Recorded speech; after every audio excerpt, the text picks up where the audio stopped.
who even remembers what the protests were for anymore? There's so many different reasons for them. But Colin's protests were for police mistreatment of people of color. And it's morphed into hatred of Donald Trump and protests over Donald Trump and the resistance and all that.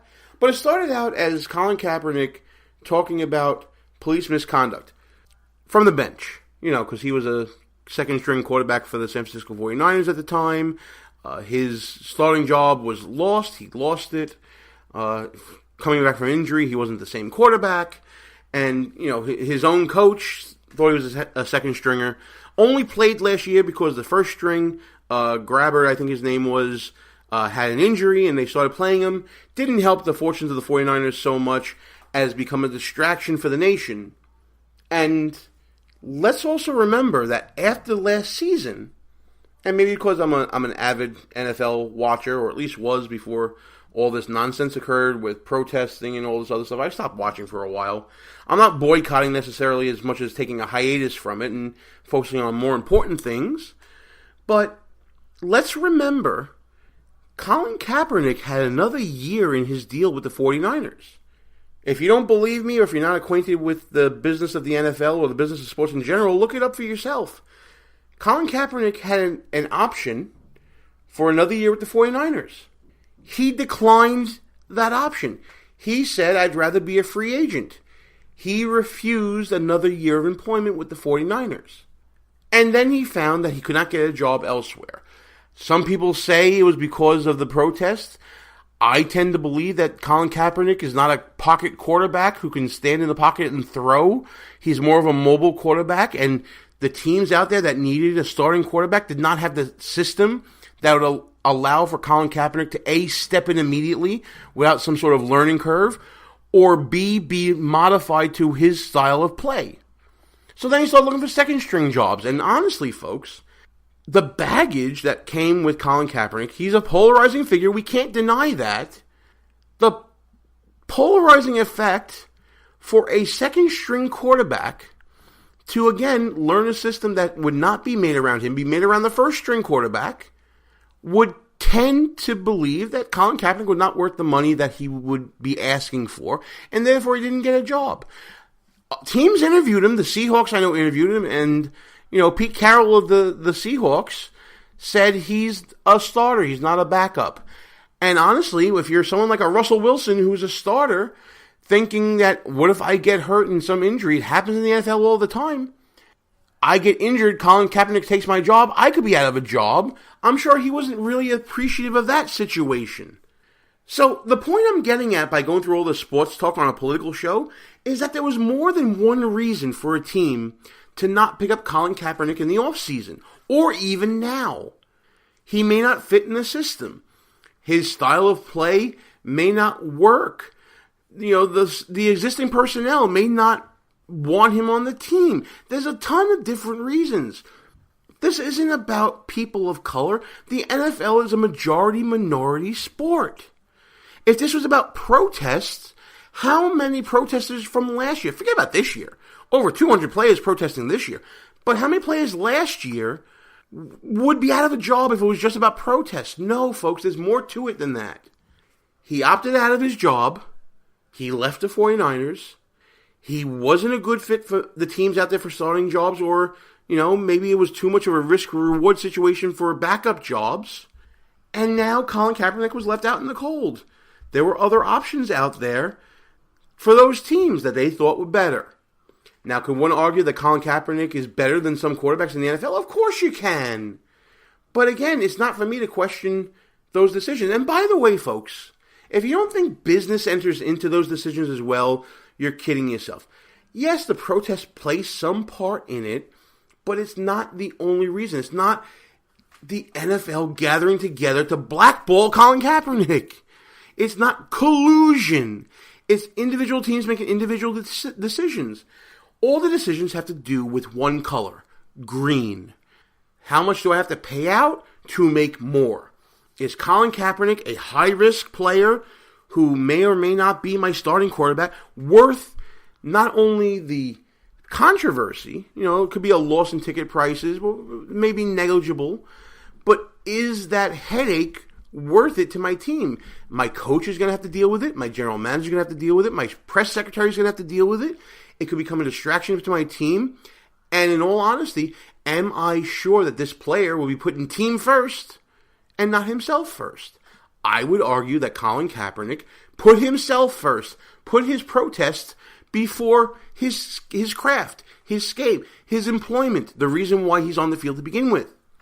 And you saw it in the first few weeks when he came back as a second-string quarterback taking the starting role for the 49ers. He was not great when he first started. Granted, his numbers were consistent, but again, is it all worth it? It may or may not be, depending upon the team you're in, but it's certainly not collusion. This idea that we're going to get together to defraud Colin Kaepernick, there's no there. So those are two major legal hurdles for Colin Kaepernick to overcome. Now let's talk about the politics of it, the reality of it. You want these people to employ you. You want these teams to employ you to give you a job.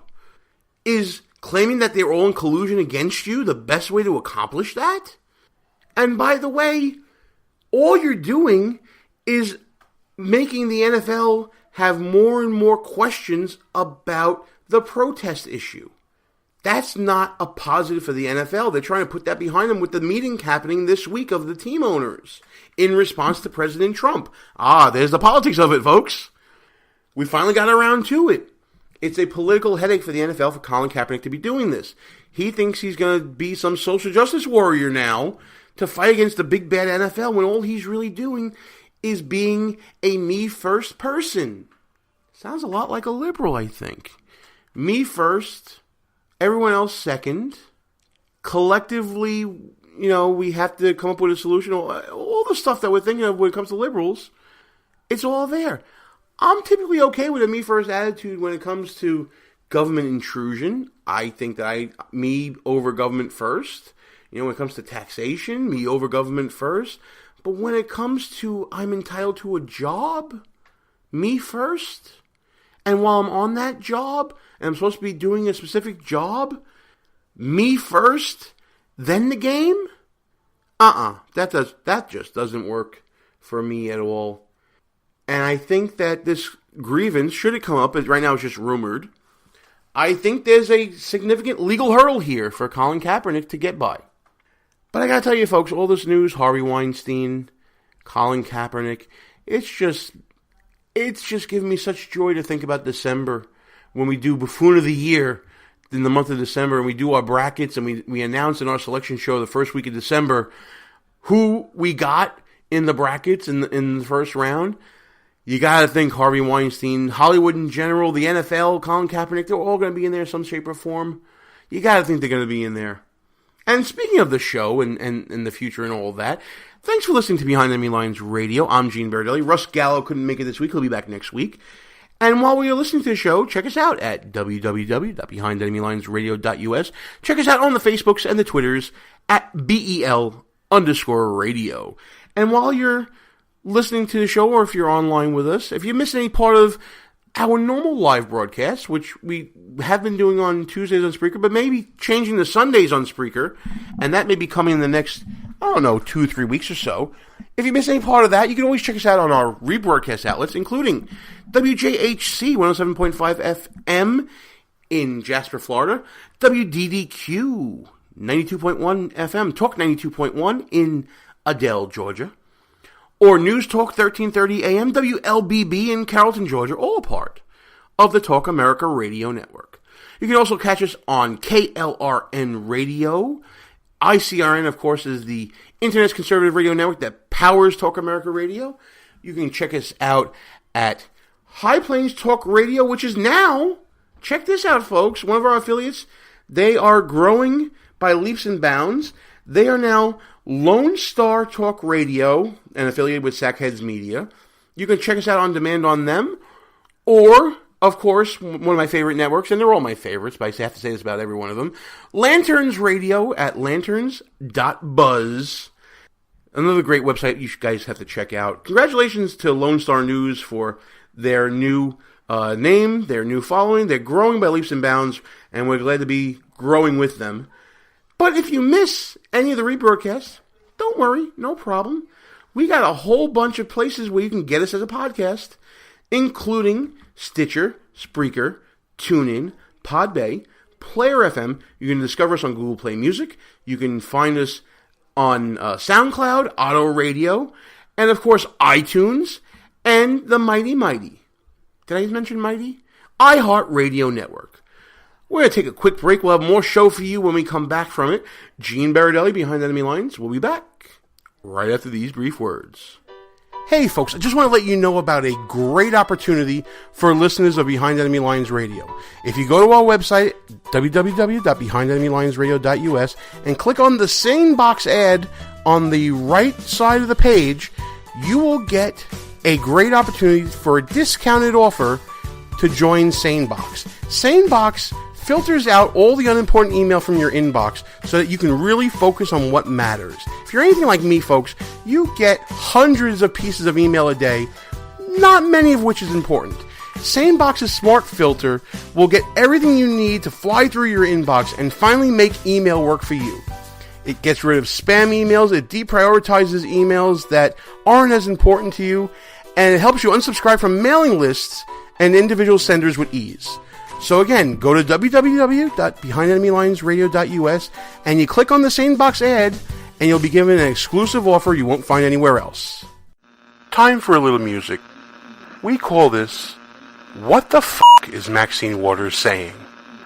To be clear, you believe it would have been better to keep in place an FBI director who you said had no credibility to oversee this investigation than to find someone who you think would be a better choice? No.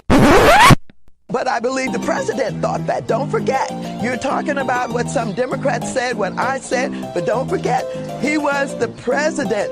The president supported him. He had confidence in him. It was within his power. And but you said he had no credibility, so it would seem to make sense that he should get rid of him. No. Under investigation, this president basically has interfered with an investigation where he may be implicated. That's outrageous, and that's why we're having so much of a conversation about it today.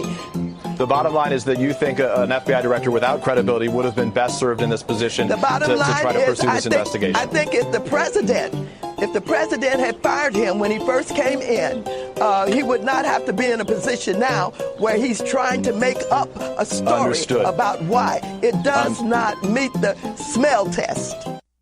Yeah. Something smells all right. Understood. So if Hillary Clinton had won the White House, would you have recommended that she fire FBI Director James Comey? Well, let me tell you something. If she had won the White House, I believe that given what he did to her and what he tried to do, she should have fired him. So she should have fired him, but he shouldn't have fired him. This is why I'm confused. No, you're not confused. Yes, I am. Gene Baradelli, back behind enemy lines. You know, I gotta talk about this article that I recently read on Slate. Yes, I said Slate, and I said, yes, I read it. Don't judge me. Don't you judge me. So this article, which is entitled 2 Guns Per Person, written by Doug Pennington, who claims it is a simple constitutional proposal to protect Americans' lives and liberty. Oh boy, here we go, folks. He claims that because the Constitution does not say how many guns someone can own in America, that he would propose a 2-gun limit for every American to have, saying that it strikes a balance between the Second Amendment and protecting people from gun violence. Now, this is wrong on so many levels. Nowhere in here does he state that gun ownership is a fundamental right granted under the Constitution, under the Bill of Rights. So we're talking about the unreasonable, in my opinion, regulation of a fundamental right. We don't limit how many posts you can put on Twitter in a given day. We don't, and Lord knows, I mean, listen, you can use the same reasoning for the Second Amendment as you can the First Amendment. I mean, did the founders, in their failure to foresee social media, does that mean because they've got to see that we should limit people's speech? because the founders clearly failed to think about